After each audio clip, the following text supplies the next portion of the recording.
Hi, I'm Melanie McDonald, founder of the Line Management Institute of Training. If you're here, you've probably heard about the work that we're doing in the field of management training. And if it's okay with you, I'd just like to take about a minute or two just to update you on some of our latest developments. Before I started Line Management, I was a technical person, a chemist, and I'd been promoted into a management role. One of the crazy things about being good at what you do, whether it's sales, engineering, cleaning, cooking, chemistry, whatever, pretty soon someone comes along, taps you on the shoulder and says, "Hey, you're really good at that. I think we should promote you into a job where you don't do that anymore. Instead, we're going to give you some tasks that you've got no idea how to do." And you find yourself planning and writing and managing people and dealing with conflict and conducting performance reviews and a whole bunch of other stuff that had nothing to do with your old job. When I got promoted, I was very lucky because my employer allocated a senior manager to the full-time role of being my mentor and developing me. And he sat in my office. However, I was lucky enough to work for a pharmaceutical company which had the budget to train me that way.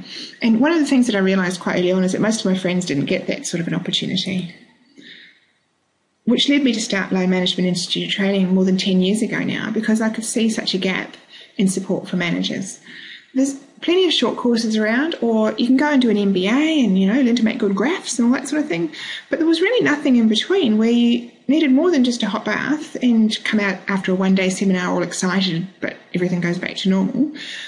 But you needed some theory, but also some really good practical content. Because what I thought we really needed was to know, if you've got staff issues, what should you do? Or your manager asks you to write a proposal to justify new equipment that you want to buy. Or you have to create a budget for the first time, or you've been given a role managing a project.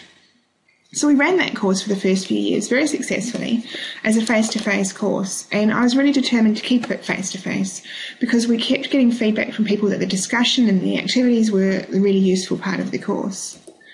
But eventually we got so much feedback from people who either couldn't get the time off to come face-to-face part-time for a year, or they lived out of a capital city, and we said, well, what if we could do an online course? But it included all those components that were important face-to-face. So it wasn't just getting a bunch of text documents and whacking them up on the internet, but it actually had really good practical content. And it had a virtual campus where students could still communicate with each other like they do in a classroom. And we had unlimited student support where we could phone people, email, instant messaging, whatever else.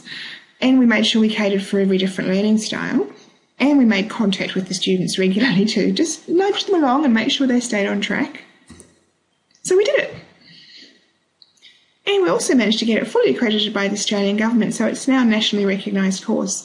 If you do our management course, you come out with a certificate for or a diploma in management. So if you'd like to refine your management skills and enjoy it at the same time and your own pace, and you want to come up with the recognised qualifications, drop by our website and there's a whole bunch of free information there for you. If you just go to www.lmit.edu.au/FLM, you'll be able to get all the information you need. Thanks, and I look forward to seeing you on the course.